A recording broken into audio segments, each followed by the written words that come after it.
Sa ibang balita naman, magpupulong ngayong gabi ang Nationalist People's Coalition o NPC para pag-usapan ang plano ng partido para sa halalan sa susunod na taon. Narito ulat ni Jade Miguel.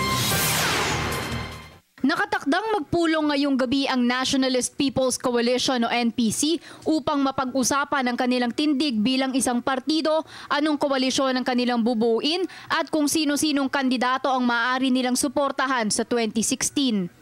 Ayon sa aming nakapanayam na miyembro ng NPC na sina Senador Tito Soto at City Representative Sherwin Gatchalian, ang naturang pulong sa New Manila ay tila magsisilbing General Assembly ng partido na dadaluhan ng mahigit 40 kongresista at mga opisyal ng lokal na gobyerno, partikular sa mga kabilang sa Luzon Cluster.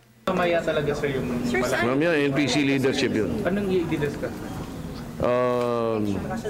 I'm sure election related issues na. Support? Doon sa clubhouse, NPC clubhouse. Pag-uusapan na namin 2016 plans, kung ano po yung plano ng partido, tsaka ano po yung saloobin ng bawat membro.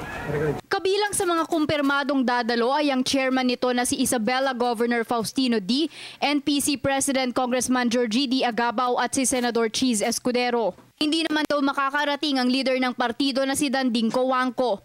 If you look at the history of NPC, we always have a party stand no? From last 2013, 2010.